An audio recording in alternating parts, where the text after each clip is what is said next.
So this is my new PAI oil pump for my N14. I've disassembled it, you know me. But before I did that, I checked the end play on the gears and they're at 6 thousandths. This is probably one of the tighter aftermarket pumps that I've seen. Most of them you get are about 7. I'm impressed with the cleanliness and the finish machine work on this. It's actually pretty good. But the end clearance is the distance from this gear to the cover when it's bolted on. And the industry standard is usually about 2 thousandths for a pump. Once you get up there in the 4, 5, 6 department, you lose over 40% of that pump's ability to pump pressure. So I'm going to take this to the machine shop and have them take some off the face of this until we get down to 2 thousandths end clearance. The only real issue I saw in this pump is that they cut the O-rings when they put this slug in, and that holds the pressure spool, regulating spool, and it probably would have leaked. There was a lot of pieces of rubber that came out of that hole. So I've been working on my cylinder head. Since I feel a little better and my attitude's changed, it's amazing what you can get done. So with a clear head, I got thinking about it, and I realized that I had cut, let me see, 3 D343 heads with this. So that would be 72 valves, 72 virgins. Anyway, so I changed the cutters in this one, and it's amazing how much material you can move. So I've done this valve, and it's down to 0 protrusion. This one's got a little bit more left to go, but my problem is I bought a 3/8 plus 5 thousandths pilot, and at this point, after being taken in and out several times, it just goes all the way through and it won't hold the cutters straight.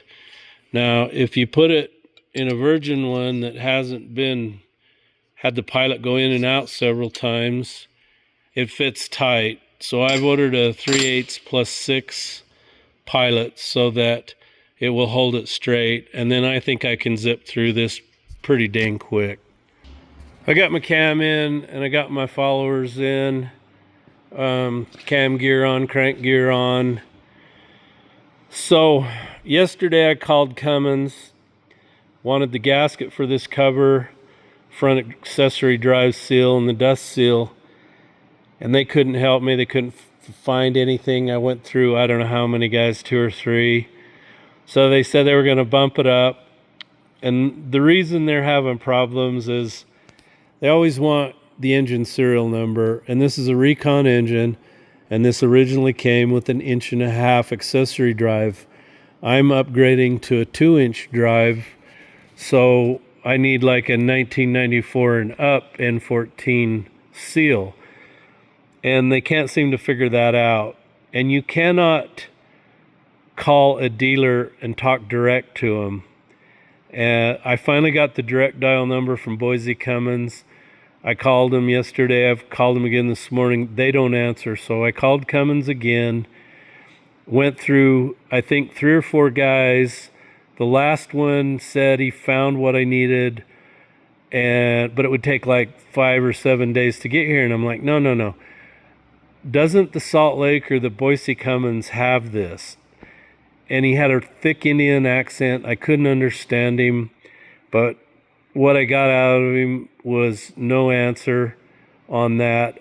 I don't know. Maybe he couldn't understand me. But I finally just said, sir, I'm going to go buy aftermarket. I've had enough of this. And I'm going to do a whole separate video. And you'll get to hear in the video me talking to Cummins and trying to solve this problem, and they can't do it. I absolutely hate Cummins parts system. You cannot talk to a dealer. You can't talk to the parts guy. You talk to somebody else, and they have no expertise. They can't access any parts diagrams. It's horrible. So that's an update. I will have a long form video later this week of everything. So Stay tuned.